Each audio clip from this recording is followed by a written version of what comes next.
అని యెషయా గ్రంథంలో చెప్పిన ఆ ప్రవచనం లోకాసు వార్తకు వచ్చేటప్పటికి దేవుడు ఆ ప్రవచనాన్ని గొర్రెల కాపరులకి దేవుడు ఇచ్చేశాడు. ఇదిగో ఈ యొక్క ఆ ఎప్పుడైతే ఆ మహిమ ప్రవచనం వారికి వచ్చిందో వాళ్ళు మిక్కిలి భయపడ్డారంట. అయితే ఆ దూత అంటుందంట, భయపడకండి, వారితో చెప్తుంది, భయపడకండి, వెలుగేంటి, మహిమ ఏంటి అని చెప్పి వాళ్ళు భయపడుతుంటే ఆ యొక్క దూత అంటుంది, భయపడకండి, ఇదిగో ఈ యొక్క ప్రపంచాన్ని రక్షించే ఆ యొక్క లోక రక్షకుడు పుట్టేశాడు అని చెప్పి ఆ యొక్క ప్రవచన యొక్క నెరవేర్పు మనం ఇక్కడ చూడగలుగుతాం. అప్పుడు ఆ దూతలందరూ కలిసి లేదా గొర్రెల కాపరులందరూ కలిసి, కూర్చో తల్లి బంగారం, వినండి, పిల్లలందరూ వినాలి వాక్యాన్ని. చిన్నప్పటి నుంచి మీరు నేర్చుకోవాలి, పెద్ద అయిన తర్వాత అనేకులకు మీరు బోధించాలి. హల్లెలూయా, హల్లెలూయా. రెండు చేతులు పైకెత్తి దేవుడు కనపడతామా? హల్లెలూయా. సర్వోన్నత స్థలములలో దేవునికి మహిమయు, ఆయనకి ఇష్టలైన మనుషులకు భూమి మీద సమాధానము కలుగునుగాక. ఈ రోజు ఎంతమంది సమాధానంతో దేవుడి మందిరానికి వచ్చాం? దేవుని మహిమ మనలోనికి వస్తే, దేవుడు మహిమ మనల్ని ఆవరిస్తే మన లోపల ఏముంటదండి? సమాధానం ఉంటదంట. అందరితో మనం సమాధానంగానే ఉంటామంట. మనకి ఇంకెవ్వరు శత్రువులు కూడా ఉండరంట. ఒకవేళ ఉన్నా వాళ్ళని కూడా ఏం చేస్తాడట? దేవుడు మిత్రులుగా మార్చేస్తాడట. నీ శత్రువుల ఎదుటనే నీకు భోజనాన్ని ఏర్పాటు చేస్తాను అన్నాడు. నీ శత్రువుల కొరకు నువ్వు ప్రార్థించాలని దేవుడు చెప్పాడు. ఎంతమంది మరి ఎవరైనా చిన్న చిన్న తగాదాలు వస్తూ ఉంటే రాకుండా మనం ఏం బ్రతకలే, లోకంలో ఉన్నాం. మన ఇరుగు పొరుగు వారి నుంచి కానీ, కుటుంబంలో కానీ, బంధువుల నుంచి కానీ ఏదో ఒక మనస్పర్ధలు వస్తూనే ఉంటాయి. కానీ వెంటనే దేవుడి సన్నిధిలో దాన్ని విడిచిపెట్టగలుగుతున్నామా? వెంటనే వాళ్ళతో సమాధానం పడగలుగుతున్నామా? అది నిజమైన క్రిస్మస్ అండి. క్రిస్మస్ అంటే ఇందాక పాస్టర్ గారు చెప్పినట్లుగా కొత్త బట్టలు వేసుకుంటేనే క్రిస్మస్ కాదు. మహిమ వస్త్రాన్ని దేవుడు ఇవ్వబోతున్నాడు. ఇల్లు శుభ్రం చేసుకోవడం కాదు, పిండి వంటలు కాదు, మన కుటుంబం వరకే ఆలోచించేది క్రిస్మస్ కానే కాదండి. మన ఎదురింటి వారి కొరకు, పక్కింటి వారి కొరకు, అవసరతలో ఉన్న వారి కొరకు ఆలోచించగలిగేదే నిజమైన క్రిస్మస్. క్రిస్మస్ అంటే క్రీస్తుని ఆరాధించుట కదా. క్రీస్తుని ఆరాధించడం అంటే గుళ్ళోకి వచ్చి చేతులెత్తి ఆరాధించడం ఒక్కటే కాదండి, అది ఒక భాగం మాత్రమే. గుళ్ళోకి వచ్చి మనం ఆరాధించినప్పుడు బయటికి వెళ్ళిన తర్వాత కనబడని దేవుణ్ణి అయితే మనం ఆరాధిస్తున్నాం, కానీ కనిపించే సహోదరుని మనం ప్రేమించలేకపోతున్నాం. ద్వేషాలు, గొడవలు, మరి అవి చెప్తూ ఉంటారు. భక్తిలోనే చాలా గొడవలు జరుగుతూ ఉంటాయటండి. వేరే వేరే విషయాల్లో ఏమి గొడవలు జరగవు. వ్యాపారస్తులు మరి చేపలు చాలా మంది అమ్ముకుంటూ ఉంటారు, వాళ్ళకి ఏం గొడవలు ఉండవు, మాట్లాడుకుంటూ చేసుకుంటారు. మరి చెప్పుల కొట్లు ఉన్నాయి మన కాకినాడలో, వరుసగా ఉంటాయి, ఒక్క కొట్టుకి గొడవలు ఉండవు. బట్టల కొట్లు వరుసగా ఉంటాయి, వాళ్ళకి గొడవలు ఉండవు. కానీ కేవలం భక్తి విషయంలో మటుకు మీ దేవుడు మా దేవుడు, మీ భక్తి మా భక్తి, మీ చర్చ్ మా చర్చ్, ఇలాంటి పనికిమాలిన గొడవంతా అపవాది తీసుకొచ్చి సంఘాల్లో పెట్టాడండి.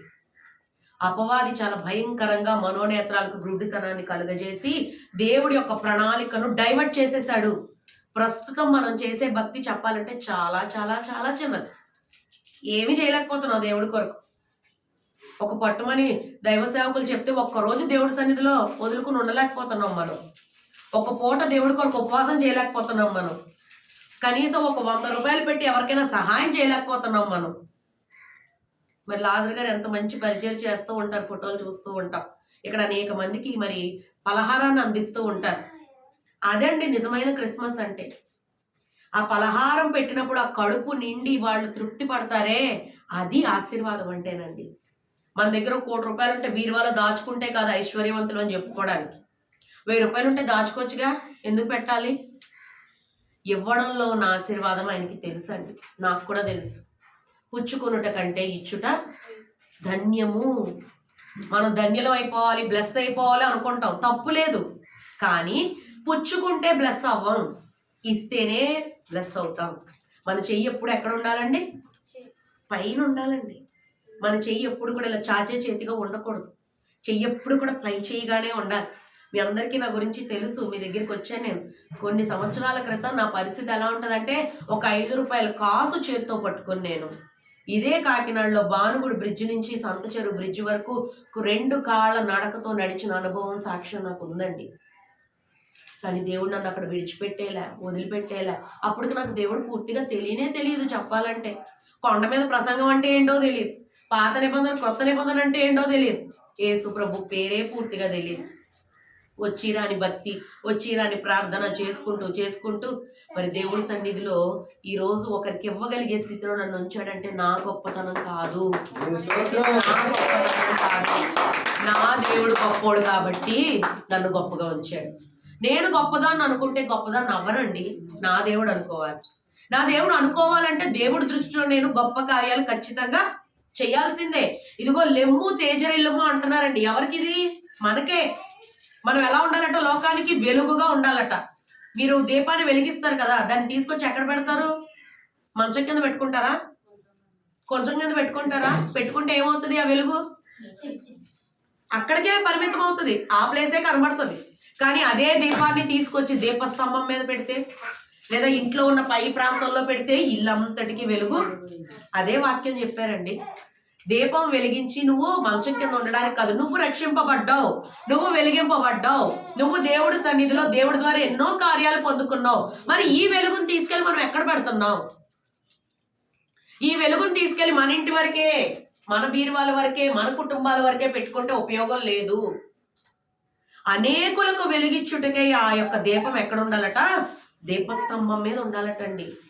ఈ వెలుగు, ఈ యొక్క మహిమ మనకు దేవుడు ఇచ్చాడు, ఫ్రీగా ఇచ్చాడు, ఊరికే ఇచ్చాడు, రక్షించుకుని ఇచ్చాడు. యెషయా గ్రంథం 43:7 ఒకసారి చూడండి. యెషయా గ్రంథం 43:7 కూడా దేవుడు ఒక మాట, మనం పుట్టడానికి ముందేనట ఒక ప్లాన్ తో పుట్టించాడండి దేవుడు ఈ లోకంలోకి మనల్ని. నా మహిమ నిమిత్తము నేను సృజించిన వానిని. ఆమేన్. నా మహిమ నిమిత్తం నేను నిన్ను సృజించాను. మనందరం ఎవరి కొరకు సృజింపబడ్డాం? దేవుని మహిమ కొరకు మాత్రమే. ప్రతి ఆదివారం గుడికొచ్చేసి ఏదో వచ్చినప్పుడు ఇచ్చి వచ్చినప్పుడు రాకుండా అలా ఉండడానికి దేవుడి రక్షణ ఇవ్వలేదు. దయచేసి గుర్తుపెట్టుకోండి తల్లి. మార్పు అనేది మనలో లేకపోతే దేవుడు మన ఎడల కార్యాలు చెయ్యడు.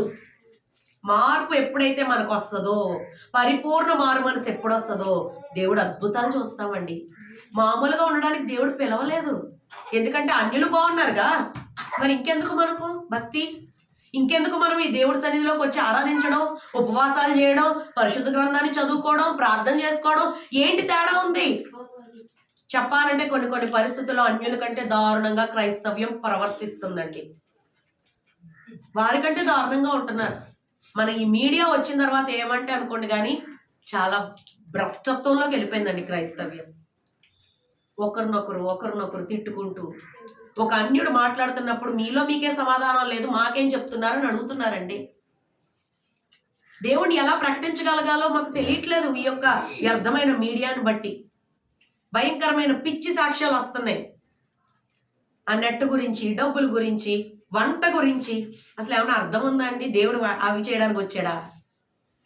తన ప్రాణం పెట్టింది దానికా? తన రక్తం కార్చింది దానికా?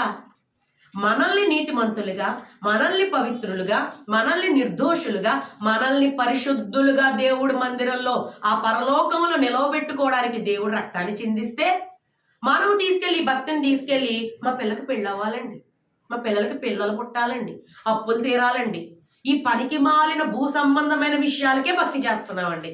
ఏమంటే అనుకోండి. కానీ స్టార్టింగ్లో నాకు తెలియనప్పుడు నేను అదే చేశానండి. ఇదిగో పరిశుద్ధ గ్రంథం ఇచ్చాడుగా. కొండ మీద ప్రసంగం ఎంతమంది చదివారండి? ఎక్కడ ఉంటుందో తెలుసా? పోనీ పాస్టర్ గారు చెప్పకూడదు, మిగిలిన వాళ్ళు చెప్పాలి.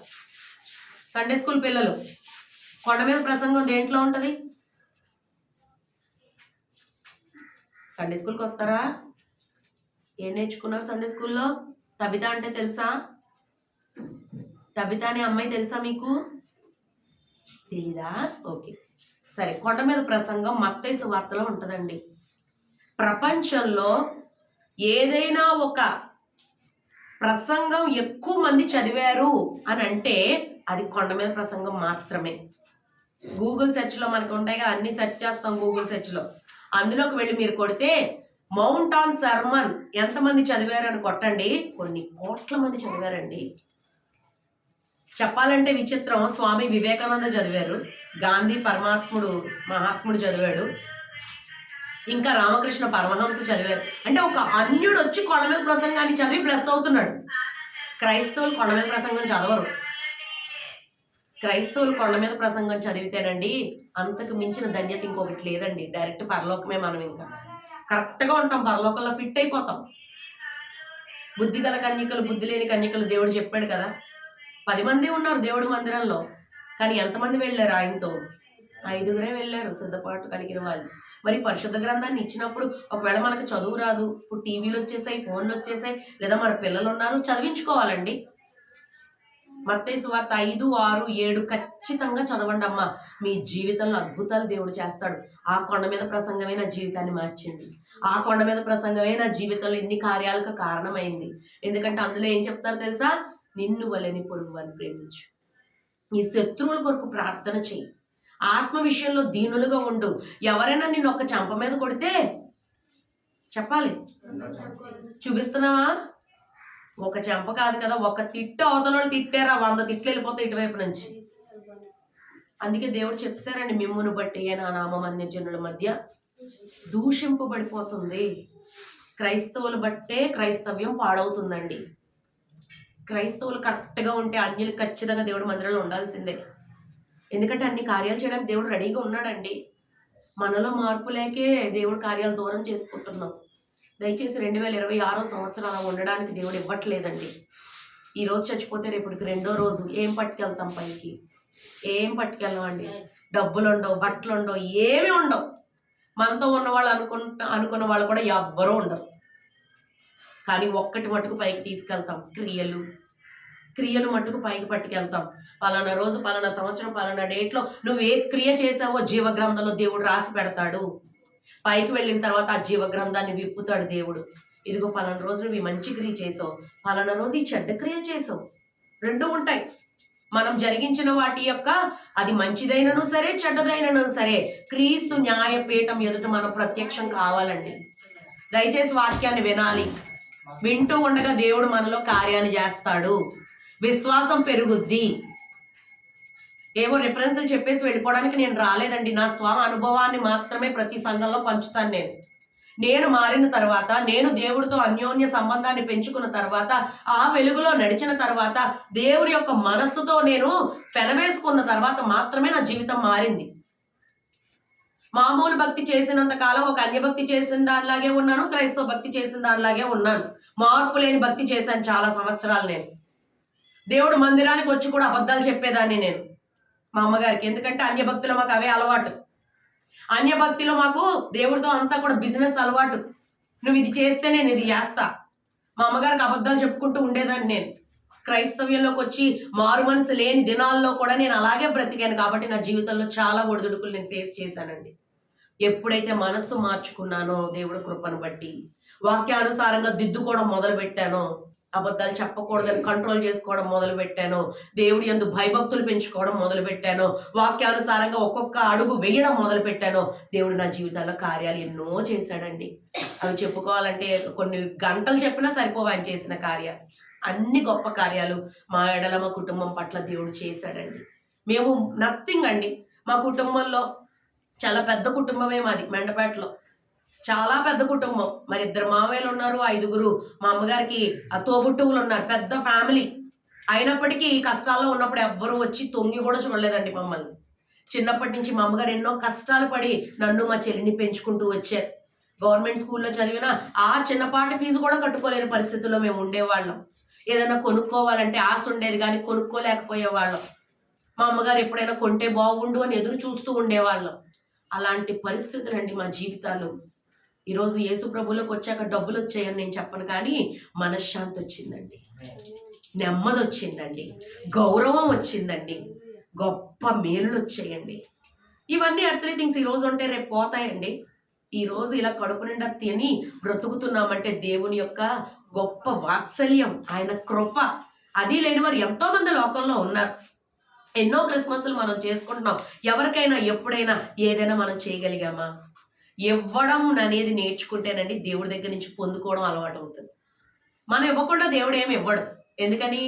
ఇచ్చే మనసు మనకు లేనప్పుడు దేవుడు ఎందుకు ఇవ్వాలి? ఇచ్చే మనసు మనం తెచ్చుకున్నప్పుడు ఖచ్చితంగా దేవుడు మనకి ఇవ్వడానికి ఇష్టపడుతూ ఉంటాడు.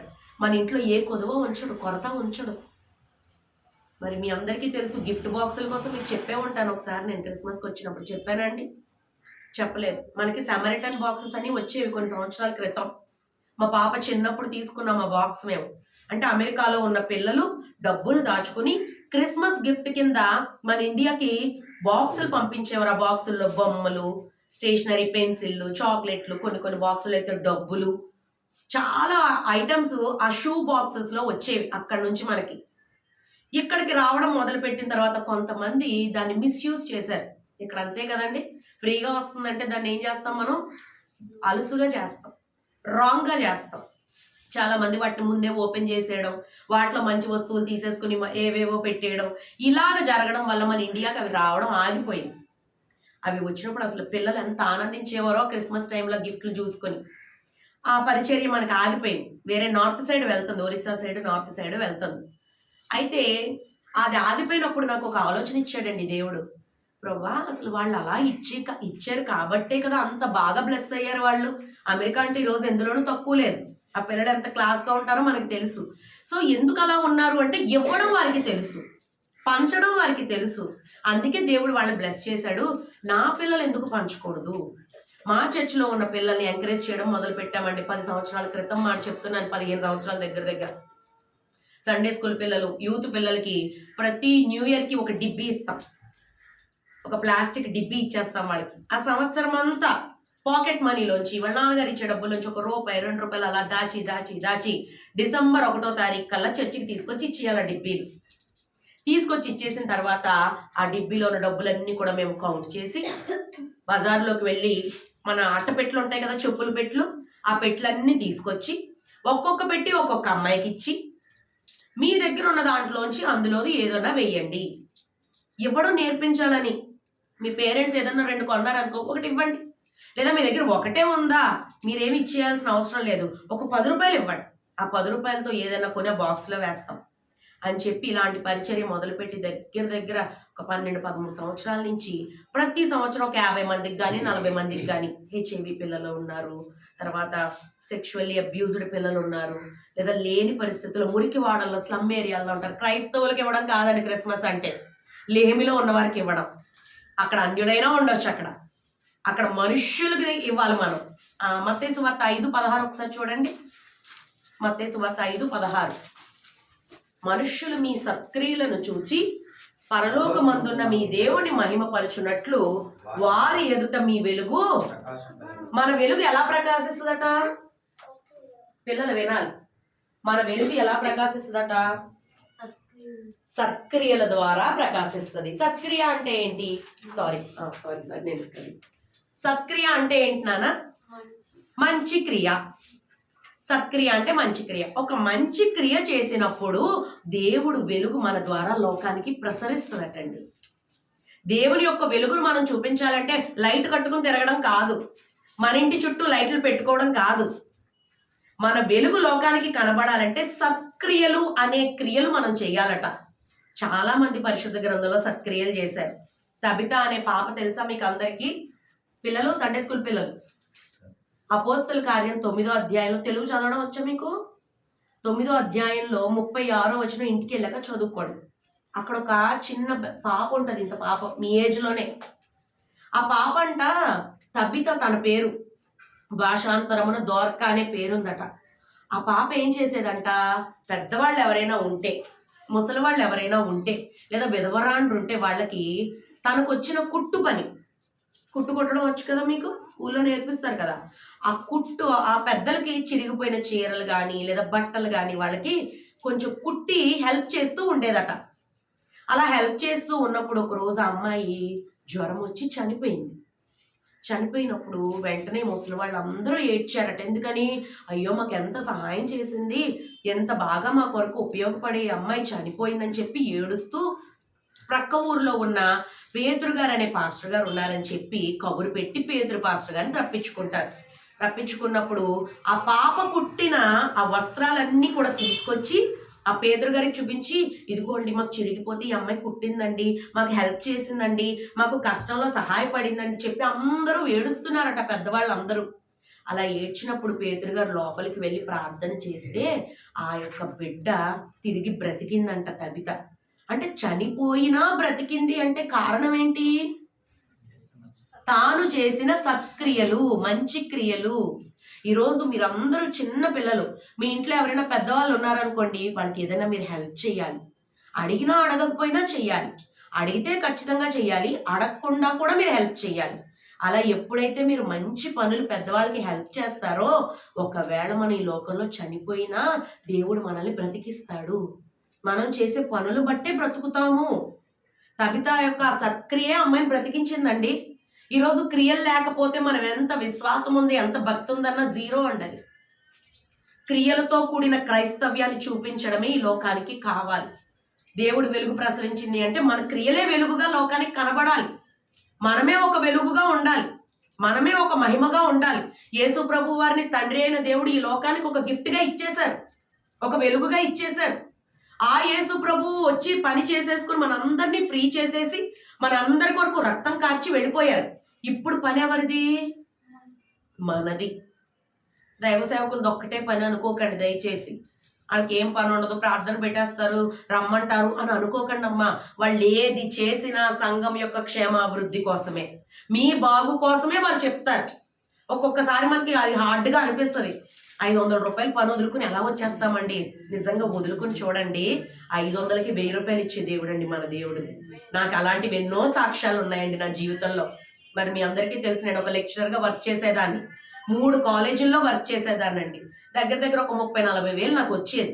అయితే దేవుడు పరిచర్య మొదలుపెట్టిన తర్వాత దేవుని యొక్క కార్యాన్ని బట్టి నా ఉద్యోగం పోయింది. అభిషేకం పొందాక, అభిషేకం పొందిన 3వ నెలకి నా ఉద్యోగం పోయిందండి. వెంటనే అనుకున్నాను, ప్రవ్వా అదేంటి ప్రవ్వా నీ పరిచయం చేస్తుంటే ఉద్యోగం పోయింది, ఎలా ప్రవ్వా? అయినా నువ్వు ఉన్నావులే, నువ్వు చూసుకుంటావులే అనుకున్నాను. మీకు ఆశ్చర్యం అండి, ఉద్యోగం ఉన్నప్పుడే నా చేతిలో డబ్బులు ఉండేవి కాదు. మరి దేవుడు పరిచర్య మొదలుపెట్టిన తర్వాత దేవుడు నా చేతిలో 1000 రూపాయలు ఉంచడం మొదలుపెట్టాడు. దేవుడు పనికి మనం కరెక్ట్గా సమర్పించుకుంటే, కరెక్ట్గా మనం నమ్మకంగా ఉంటే, యథార్థంగా ఉంటే, నీతిగా ఉంటే, క్రమంగా ఉంటే, దేవుడి కొరకు 1 రూపాయి వదులుకోవడానికి మనం ఇష్టపడితే 1000 రూపాయలు ఇచ్చే దేవుడు మన దేవుడు. ఆయన యొక్క మహిమలో మన ప్రతి అవసరాన్ని తీరుస్తాడటండి. క్రీస్తు యేసునందు మహిమలో మీ ప్రతి అవసరమును తీరుస్తాడు. ఆయన ఐశ్వర్యంలో తీరుస్తాడు. ఆయన గొప్ప కోటీశ్వరుడు అండి. లోకమంతా ఆయనది, సృష్టి అంతా ఆయనది. ఒక్కసారి ఆయన మాట సెలవిస్తే మన దగ్గరికి వచ్చి అన్ని పనులు జరగాల్సిందే. మనకి లేదు, అయ్యో రాదు అనుకునే పరిస్థితి మనకు లేదు. ఎందుకంటే మనందరం మహారాణులు, మహారాజులు. ఎందుకంటే మన దేవుడు రాజు, గొప్ప రాజు అండి, ఐశ్వర్యవంతుడండి. ఆయన దగ్గర లేనిదేముంది? దయచేసి గమనించండి అమ్మా. ఆ బాక్సులు పిల్లల ద్వారా ఇప్పించడం మొదలు పెట్టామండి. ఈరోజు మా సండే స్కూల్ పిల్లలు చిన్నప్పటి నుంచి ఇవ్వడం మొదలు పెట్టారు. ఈ సంవత్సరం 40 మంది సెక్స్ వర్కర్లు పిల్లలకి మేము బాక్సులు ఇవ్వడం జరిగిందండి. ప్రతి సంవత్సరం అది ఆ పని అవ్వకుండా మా ఇంట్లో ఏ పని జరగదు. ఎందుకంటే క్రిస్మస్ అంటే పొందుకోవడం కాదు, ఇవ్వడం. ఈ లోకానికి యేసు ప్రభు వారిని ఒక బహుమతిగా దేవుడు ఇచ్చాడు. మనం ఈరోజు దేవుడు మహిమను లోకంలో చూపించడానికి మనము కూడా ఎదుటి వారికి బహుమానాలు ఇవ్వాలండి. అలా ఇచ్చినప్పుడు ఆ పిల్లల బాక్సులు ఓపెన్ చేసుకుని నవ్వుకుంటారే, వాళ్ళ ముఖాల్లో ఉన్న ఆ నవ్వు, ఆ కళ్ళల్లో ఉన్న ఆనందం, అది రియల్ క్రిస్మస్ అంటేనండి. ఎందుకు నా పిల్లలు బ్లెస్ అవ్వకూడదు, అమెరికాయే బ్లెస్ అవ్వాలా, మా యొక్క FFT పిల్లలు ఎందుకు బ్లెస్ అవ్వకూడదని ఈ పరిచర్య మొదలు పెట్టాం. సంఘంలో అందరూ కూడా చేయి చాచుతారండి. మరి దైవజనులు మమ్మల్ని అట్టి రీతిగా నడిపించారండి. లాజరసయ్య గారు కానీ, అనుపమ అమ్మగారు కానీ, ప్రతి విషయంలో ఏదైనా నేర్చుకుని మేము చేయగలుగుతున్నామంటే ఆత్మీయ తల్లిదండ్రుల యొక్క నడిపింపు మాత్రమే. వారికి లోబడాలి. వారు చెప్పింది మనం చేస్తే మనకు అది ఆశీర్వాదం అండి. పరిచర్య విషయంలో కూడా మీకు చెప్పాను ఒకసారి వచ్చినప్పుడు, మందిరంలో పరిచర్య చెయ్యండి. పరిచర్య ద్వారా అనేక ఆశీర్వాదాలు దేవుడిస్తాడు. మరి ఈరోజు మా చెల్లిగారు అబ్బాయి, మా బాబు వచ్చాడు ఇక్కడికి. నాకు ఒక పాప, చెల్లికి పాప బాబు, 3 పిల్లలు మాకు. అయితే వీడు చిన్నప్పటి నుంచి దేవుడి సన్నిధిలోనే పుట్టాడు, దేవుడి సన్నిధిలోనే ఎదిగాడు. ప్రతి శనివారం మందిరానికి వెళ్ళిపోయి తడిగుడ్డ పెట్టుకొని, బరకాలు వేసుకొని, చీపురుతో తుడుచుకొని, అన్ని శుభ్రం చేసి, కుర్చీలేసి వాడు ప్రతి శనివారం దేవుడు పరిచర్య చేస్తాడండి. చిన్నప్పటి నుంచి తల్లిదండ్రులను చూసి నేర్చుకున్నాడు. వాళ్ళ తల్లి అలాగే చేసేది. తల్లిగా కొడుక్కి ఆ బాధ్యతను అప్పగించింది. పరిచర్య చేస్తే వచ్చే ఆశీర్వాదాలు వేరమ్మా. ఈ మందిరంలో చిన్న పని చేసిన దేవుడు ఊరికే విడిచిపెట్టడు. అనుకోవద్దు దయచేసి పాస్టర్ గారు మాకే చెప్తారు, పాస్టర్ గారు మాకే చెప్తారు. మేము కొత్తలో తెలియక అలాగే అనుకునేవాళ్ళం. ఏ చర్చిలో ఇంకెవ్వరు లేరా, మేమే చెయ్యాలా, మేమే ఉన్నామా, అన్ని పనులకి అందరూ వచ్చి కాలు మీద కాలు వేసుకుని వెళ్ళిపోతారు కదా, మేమే పరిచర్య చేయాలా అనుకున్నాం. కానీ పరిచర్య ద్వారా దేవుడు ఎంత ఆశీర్వదిస్తాడని తెలియదండి మాకు.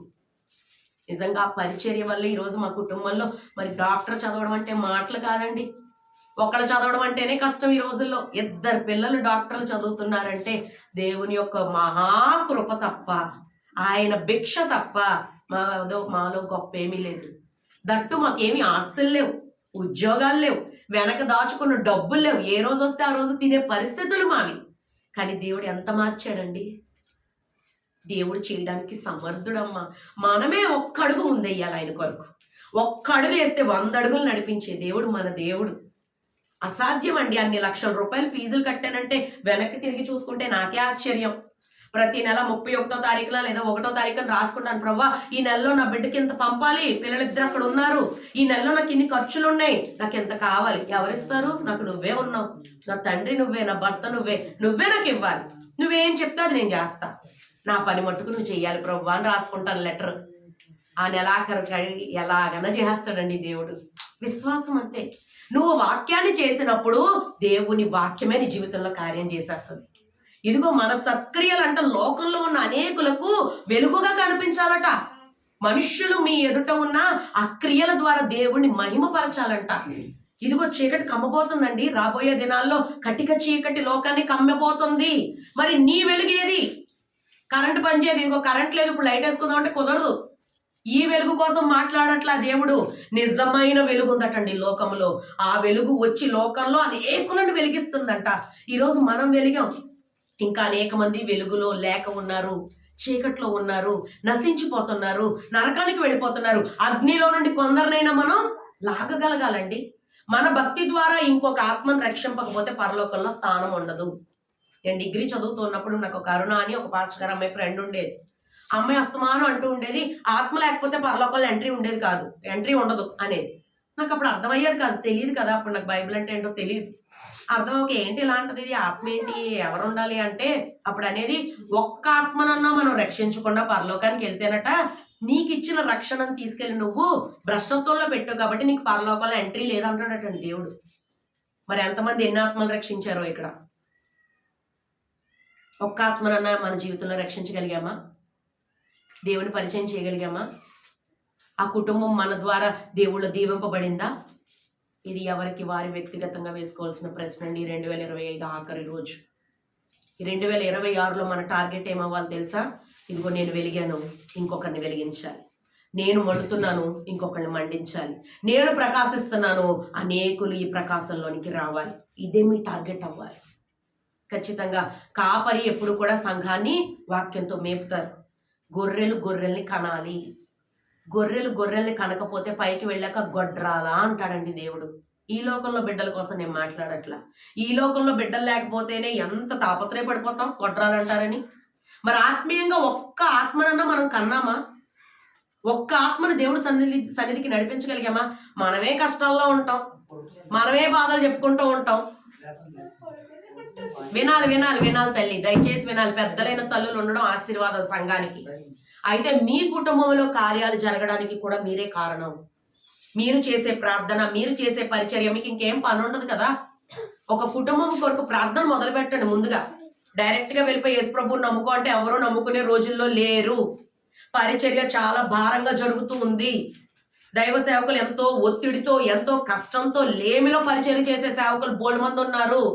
కోట్లుండి రాలేదండి పరిచర్యలకి. దేవుడు పిలుపుతో వచ్చారు వాళ్ళు. వాళ్ళ మాటకి లోబడి వారు చెప్పింది చేస్తే మనం బ్లెస్డ్ అండి. మన ఆశీర్వాదంగా వారసులమే అవుతాం. ఈరోజు ఒక విశ్వాసిగా నా యొక్క కెరీర్ని నేను మొదలు పెట్టానమ్మా. ఒక పరిచర్య చేసే బిడ్డగా నేను మొదలు పెట్టాను. ఒక బాత్రూమ్ కడిగి చర్చ్ దగ్గర ఒక చర్చిలో శుభ్రం చేసే ఆ యొక్క పరిస్థితి నుంచి దేవుడు నన్ను ఇక్కడ తీసుకొచ్చాడంటే మామూలుగా అయిపోయిన విషయం అయితే కాదు.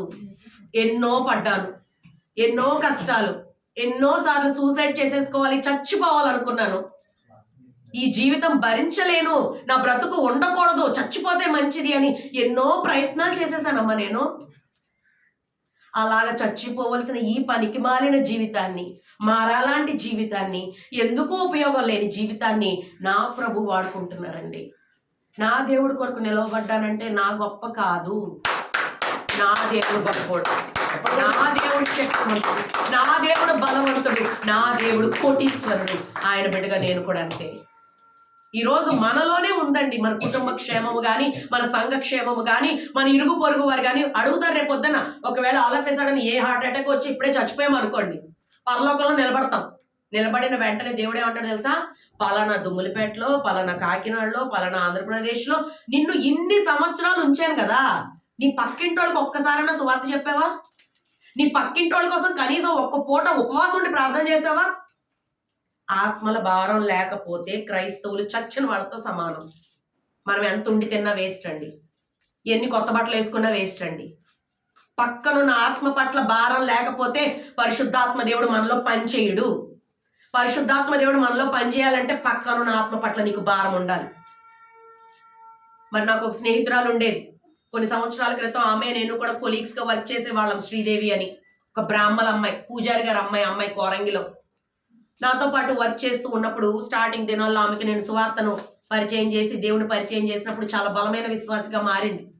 రాను రాను చాలా బలపడింది ఆ అమ్మాయి. బలపడిన తర్వాత వివాహం జరిగింది ఆ అమ్మాయికి. వివాహం జరిగిన తర్వాత వాళ్ళ భర్త యేసు ప్రభు అంటే ఇష్టం ఉండదు, ఆ అమ్మాయిని వెనక్కి తీసుకువెళ్ళిపోయాడు. అయితే నేను చాలా బాధపడ్డాను, చాలా సంవత్సరాలు ప్రార్థన చేశాను, విడిచిపెట్టాను. అయితే రీసెంట్గా ఒక 2.5 సంవత్సరాల క్రితం ఆ అమ్మాయి దగ్గర నుంచి నాకు మెసేజ్ వచ్చింది. ఏంటి అంటే తన భర్త యాక్సిడెంట్లో చనిపోయారు. తెల్లవారుజాము ఒక పాప బాబు చనిపోయాడు. తను నా క్లాస్మేట్ ఆ అబ్బాయి. అయితే వెంటనే ఆదరించడానికి వెళ్ళాం అయ్యగారు నేను అందరం వెళ్ళిన. అమ్మాయి తెలుసు కాబట్టి చాలా డిప్రెస్ అయిపోయిందండి, చాలా బాధపడిపోయిందండి ఆ అమ్మాయి. అయితే అప్పటి నుంచి మళ్ళీ నేను ప్రార్థన మొదలు పెట్టానండి. ప్రభువా బిడ్డను వదిలిపెట్టొద్దు, ఎందుకంటే ఒకసారి నీ యొక్క రుచి అమ్మాయికి తెలుసు, దయచేసి ఈ సమయంలో నువ్వు ఆదరించాలి ప్రభువా అని ఆ అమ్మాయి కొరకు 2 సంవత్సరాలు ప్రార్థన చేశానండి. నేను 2 సంవత్సరాలు ప్రార్థన చేశాక దేవుడు ఎంత కార్యం చేశాడంటే, మనం ప్రార్థిస్తే దేవుడు ఆకర్షణ కుటుంబానికి పంపిస్తాడు, రక్షణ కుటుంబానికి ఇస్తాడు. 2 సంవత్సరాల తర్వాత అమ్మాయికి ఒక దర్శనాన్ని ఇచ్చాడండి దేవుడు. ఎలా ఇచ్చాడు తెలుసా? చనిపోయిన తన భర్త కలలోనికి వచ్చి, ఇదిగో నువ్వు దేవుడు మందిరానికి వెళ్ళాలని చెప్పి ఆ అమ్మాయిని తీసుకొచ్చి మా చర్చిలో అమ్మాయిని విడిచిపెట్టి వెళ్ళినట్టు దర్శనాన్ని చూపించాడు. ఎప్పుడైతే తన భర్త ద్వారా దర్శనం వచ్చిందో అమ్మాయి తిరిగి నాకు మెసేజ్ చేసింది, ఎక్కడ ఉన్నావు, ఎలా ఉన్నావు, నేను చర్చికి రావాలనుకుంటున్నాను. చూసారా, మనం చేసే ప్రార్థన దేవుడి దగ్గరికి వెళ్ళి దేవుడు ఆకర్షణలో కుటుంబానికి వస్తుంది. ఏ ప్రార్థన చేయకుండా ఉన్నామనుకోండి, ఏ ఆత్మ రక్షింపబడుతుందండి? మన కుటుంబంలోనే ఏం కార్యాలు లేవే, ఇంకొకరికి ఏం చెప్తామని అనుకుంటారు. కానీ మనం చల్లారిన స్థితిలో ఉండకూడదండి. క్రైస్తవుడు ఎప్పుడు కూడా మండించేవాడిగా ఉండాలి. ఇందాక అయ్యగారు చెప్పారు కదా, ఒక పొల్లు ఉంటే ఏమవుతుంది? ఆరిపోతుంది. ఆ యొక్క నిప్పులు కట్టి మొత్తం పోగులో ఉన్నాం అనుకోండి, మండుతూ మండుతూ మండుతూ సెగ రేపుతూ అనేకుల్ని వెలిగించేవారిగా మనం ఉంటాం. అందులో నుంచి ఒక పొల తీసి బయటపెట్టండి, చల్లారిపోతాం. సంఘం అనే ఆ యొక్క సహవాసం లేకపోతే ఒంటిగా మనం ఇంట్లో ఉన్నప్పుడు ఆరిపోతామండి, చల్లారిపోతాం. ఈరోజు ఆ అమ్మాయి ఒక 6 నెలల క్రితం బాప్టిజం తీసుకుంది. బిడ్డలిద్దరిని సండే స్కూల్లో పెంచుతుంది. సండే స్కూల్లో బిడ్డలిద్దరూ కూడా మంచి మార్కులతో ప్రైజులు తీసుకుంటున్నారండి. ఈ రోజుకి కూడా వాళ్ళ నాన్నగారు పూజారి గారు విష్ణాలయంలో కోరంగిలో. ఒక ఆత్మ రక్షింపబడిపోవడం అంటే అంత ఈజీ కాదు ప్రస్తుతం మన పరిస్థితిలో. కానీ మనం ప్రార్థన చేస్తే మట్టుకు ఆ వెలుగు వాళ్ళు దర్శిస్తుందండి. ఎందుకంటే ఒకప్పుడు ఎవరో మాకు చెప్పకపోతే మేము కూడా ఒక అన్యులమే. ఒక ముస్లిం వ్యక్తిని మా ఇంటికి పంపించి దేవుడు మమ్మల్ని రక్షించాడండి, మమ్మల్ని ఆకర్షించాడు. మేము అనుకునేదాన్ని, పాపం ఆవిడ డబ్బుల కోసం మా ఇంటికి వస్తుంది, ఆవిడకి ఏమీ లేక మా ఇంటికి వస్తుంది అనుకున్నాను. దేవుడు ఆకర్షణలో మేము ఉన్నామని అప్పుడు మాకు తెలియదు. ఒక్కవేళ నిజంగా చెప్తున్నానండి, దేవుడు ఆకర్షణ, దేవుడి యొక్క సహవాసం మాకు లేకపోతే మా జీవితాలు ఎప్పుడో నేను చచ్చిపోయి మట్టిలోకి వెళ్ళిపోవాలండి. అలాంటి భ్రష్ట జీవితం అండి మాది, అలాంటి పనికిరాని జీవితం అండి, ఎవరి సహాయము లేని జీవితం అండి. ఎవరైనా ఎప్పుడైనా వచ్చి ఏదైనా ఇస్తారా, తింటామా అనే స్థితిలో ఉన్న జీవితాలండి మావి. ఈరోజు ఒక్కసారితో మారిపోయింది అయితే కాదు, ఆయన వెలుగు మమ్మల్ని దర్శించింది. ఈరోజు అనేకులను వెలిగించే పనిలో మేము ఉన్నాం కాబట్టే దేవుడు మనల్ని దర్శిస్తున్నాడండి. మా కుటుంబంలో అనేక కార్యాలు చేస్తున్నాడండి. ఒకరికి పెట్టే స్థితిలో దేవుడు ఉంచాడండి. మరి చాలా మందిరాల్లో నేను నిజంగా స్టార్టింగ్లో అయితే ఆ సహాయాన్ని బట్టి అప్పుడు నాకున్న పరిస్థితులు తీసుకునేదాన్ని, కానీ ఇప్పుడైతే నేను ప్రవ్వా నాకు ఎన్నో మేలులు చేస్తావు ప్రవ్వా, నీ కొరకు నేను ఉచితంగానే వాడబడాలి, ఉచితంగానే నీ పరిచర్య చేయాలి, ఎక్కడికైనా వెళ్ళినప్పుడు నేను ఇచ్చి రావాలి ప్రవ్వా అని ప్రార్థన చేసుకున్నాను కొన్ని సంవత్సరాల క్రితం. దేవుడు ఆ స్థితికి కూడా తీసుకొచ్చేసాడు. డబ్బులు ప్రయారిటీ అసలు కానే కాదండి దేవుడికి. మనసు ఎక్కడ నీకు తపనుంటే, ఎక్కడ నీకు తాపత్రయం ఉంటే, ఎక్కడ నేను అనేకులు వెలిగించాలని ఉంటే ఖచ్చితంగా లెక్క అడుగుతాడు. నీ పక్కింటి వాళ్ళు ఒకవేళ రక్షింపబడకపోతే ఖచ్చితంగా దేవుడు అడుగుతాడు, ఈ పక్కింటి వారి కొరకు ప్రార్థన చేసావా, రక్షించగలిగావా? ఆ ఆత్మ ఒకవేళ నశించి నరకానికి వెళ్ళిపోతే ఆత్మకి బాధ్యులం మనమే, ఖచ్చితంగా మనమే. మన సత్క్రియల ద్వారా దేవుడు వెలుగును లోకంలోనికి చూపించడమే నిజమైన క్రిస్మస్ అండి. ఈ క్రిస్మస్ లో ఒక టార్గెట్ పెట్టుకోండి. 2026 సంవత్సరం ఎండింగ్కి వచ్చేటప్పటికి ఆ కుటుంబం ఖచ్చితంగా దేవుడి మందిరంలో ఉండాలి. ఆ కుటుంబం కొరకు మీరు ప్రార్థన చేస్తారో, ఉపవాసాలు ఉంటారో, బోధే చేస్తారో, మీ ప్రవర్తన చూపిస్తారో తెలీదు. దేవుడు మార్గాలు సరళం చేస్తాడు, దేవుడు ఆకర్షించుకుంటాడు. మనం ఎంత అండి, మనం ఎంత చేసేస్తే మటుకు అయిపోద్దా కార్యం దేవుడు అనుకోకపోతే? కానీ ఆయన పని పట్ల మనకి భారం ఉండాలండి, ఖచ్చితంగా ఉండాలి. ఎప్పుడు ఎందుకు ఇదంతా అసలు ఎందుకు చేయాలి మనం, ఇదంతా ఎందుకు అంటే పేతురు రాసిన మొదటి పత్రిక 5:14 ఒకసారి చూద్దాం. చూడండి, 5:4 ప్రధాన కాపరి ప్రత్యక్షమైనప్పుడు మీరు వాడబారని మహిమ కిరీటాన్ని పొందుకోబోతున్నారు. హల్లెలూయా, హల్లెలూయా, హల్లెలూయా. ఈ లోకానికి యేసు ప్రభువుని మహిమగా పంపిన దేవుడు, మన యొక్క సత్క్రియల ద్వారా మహిమపరచబడే దేవుడు, ఇదిగో ప్రధాన కాపరి ప్రత్యక్షం అవబోతున్నారు. రెండవ రాకళ్ళు యేసు ప్రభు రాబోతున్నారు. ఆయన వచ్చినప్పుడు అంట మనకేమిస్తారట, వాడబారని. ఇంకా అది పోదు, మనకు ఒక్కసారి కిరీటం పెట్టారా దేవుడు, ఇంకా అది ఎవరు తీయలేరు. వాడబారని మహిమ కిరీటాన్ని పొందుకోబోతున్నామండి మనం. వాడబారని ఆ మహిమ కిరీటంతో దేవుడి సన్నిధిలో ఆరాధించబోతున్నాం, దేవుడిని గణపరచబోతున్నాం, దేవుడి మందిరంలోనే మనం ఉండబోతున్నాం. దయచేసి ఆ మహిమ కిరీటాన్ని పొందుకోవడానికి భక్తి చేద్దాం. ఈ లోకంలో ఉన్న కిరీటాలు టెంపరరీ, ఈ లోకంలో ఉన్న మనుషులు ఇచ్చే ఘనత టెంపరరీ, మనుషులు ప్రేమించే ప్రేమ టెంపరరీ. దేవుడు ప్రేమ నిశ్చలంగా ఉంటదండి, మార్పు లేదండి. అది కానీ తల్లి కంటే తండ్రి కంటే మిక్కుటంగా ప్రేమించే ప్రేమ అండి అది. ఇదిగో నా మహిమ నిమిత్తం నిన్ను సృజించుకున్నాను, తల్లి గర్భంలో నిన్ను పెట్టేటప్పుడు ఈ బిడ్డ నా మహిమ కొరకు వాడబడాలని అనుకున్నాను. కానీ అన్ఫార్చునేట్లీ మనం ఏం చేస్తున్నాం, ఆయన మహిమను అంతా పక్కన పెట్టేసి ఎంతసేపు మన ఎర్త్లీ థింగ్స్ కోసం దేవుడిని వెంటాడుతున్నాం, ఎర్త్లీ థింగ్స్ కోసం దేవుడిని ప్రార్థిస్తున్నాం. పరలోకమందున్న కార్యాల కొరకు ప్రార్థించాలండి దేవుడి సన్నిధిలో. ఆ యొక్క ఎటర్నల్ లైఫ్ కొరకు, పరిశుద్ధ లైఫ్ కొరకు, శాశ్వత జీవం కొరకు దేవుడిని అడగాలండి. ఆ యొక్క మహిమ కొరకే దేవుడు మనల్ని వాడుకోవాలండి. దేవుడి సన్నిధిలో ఆ మహిమ కిరీటాన్ని పొందుకునే రీతిగా దేవుడి సన్నిధిలో మనం ఎదుగుదాం. ఆ మహిమ కిరీటముని పొందుకున్నప్పుడు ఆ మహిమ దేహముతో, మహిమ వస్త్రాలతో, మహిమ కిరీటంతో దేవుడి సన్నిధిలో గొప్ప సంతోషం ఉంటుందండి మనకి. అటువంటి కృప దేవుడు ఈ 2026 సంవత్సరంలోనికి మన అందరికీ దేవుడు అనుగ్రహించును గాక. క్రియారూపకమైన భక్తిని చేసి చూపిద్దాం. ఎదుటి వారికి క్రిస్మస్ యొక్క ప్రేమను అందిద్దాం. ఎదుటి వారి ఆత్మల పట్ల భారము కలిగి ఈ లోకంలో బ్రతుకుతాం. ఇదిగో లెమ్ము తేజరిల్లుము, భూమి మీదకి చీకటి రాబోతుంది. నువ్వు వెలిగి అనేకుల్ని వెలిగించు, నువ్వు మండుతూ అనేకుల్ని మండించు, నువ్వు ప్రకాశిస్తూ అనేకులను ప్రకాశింపజేయడానికి నడుం కట్టుకో. ఎవరైతే దేవుని మందిరం పట్ల, దేవుడి పని పట్ల ఆసక్తి కలిగి ఉంటారో వాళ్ళని విడిచిపెట్టే సమస్య లేదు. దేవుడు మనుషుల కొరకైతే ఏది చెయ్యొద్దండి, దేవుడి కొరకు ఏదైనా చేద్దామండి. ఒకవేళ చచ్చిపోవాల్సి వస్తే అది సత్క్రియ దేవుడి సన్నిధిలో. ఒక ఆత్మ రక్షింపబడుతుందంటే చచ్చిపోవడానికి కూడా సిద్ధపడాలండి మనం. అది ఇంపార్టెంట్. ఇక్కడ చచ్చిపోయినా ఎక్కడ బ్రతుకుతాం, ఏదో ఒక రోజు ఇక్కడ చచ్చిపోవాలిగా. నేను అదే అడుగుతాను, ప్రభా నీ పరిచర్య కొరకు ఏది చేయడానికైనా సిద్ధం ప్రభా, ఆఖరికి చచ్చిపోవడానికి కూడా సిద్ధమే తండ్రి. చచ్చిపోతే ఒక ఆత్మ రక్షింపబడుతుంది అంటే నేను చచ్చిపోతాను ప్రభా, ఎందుకంటే ఆ ఆత్మ నాకు ఇంపార్టెంట్.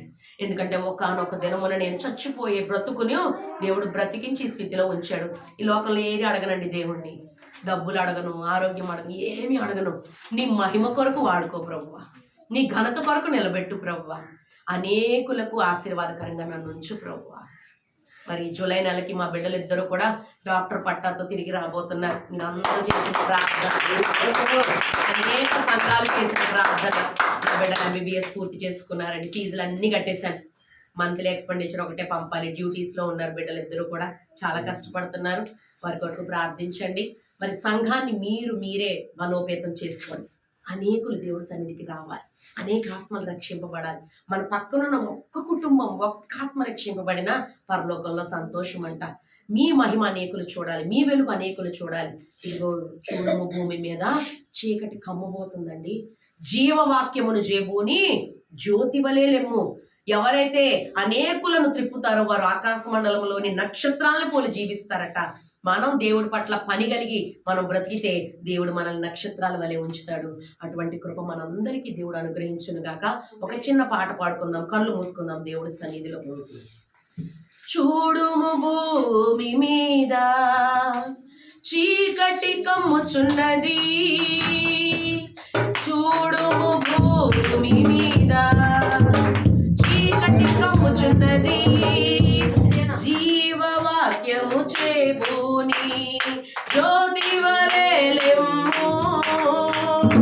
చూడుము భూమి మీద చీకటి కమ్ముచున్నది, జీవవాక్యము చేబూని జ్యోతి వలె లెమ్ము. జనములు నీ వినుటకు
ఒంటరి అయిన వాడు 1000 మంది అవుతాడట. భూమి మీద చీకటి కమ్మబోతుంది. అనేక ఆత్మలను పట్టుకుని పరలోకంలోనికి మనం వెళ్ళిపోవాలి. గొడ్రాలు అని అనిపించుకోకూడదు. ఇదిగో ప్రభా ఎంతమంది బిడ్డలతో నీ సన్నిధికి వచ్చానని మనం అనిపించుకోవాలి. అటువంటి కృప సంఘానికి, సేవకులకు దేవుడు అనుగ్రహించును గాక. నూతన సంవత్సరాలు అనేక అద్భుత ఆశ్చర్య కార్యాలు ఈ సంఘములో జరుగును గాక. నూతన అభిషేకం ఇక్కడ ఉండును గాక. ప్రతి బిడ్డ ఉజ్జీవముతో దేవుడు వాడుకొనును గాక. హల్లెలూయా. అందరికీ వందనాలు. నూతన సంవత్సర శుభాశీస్సులు.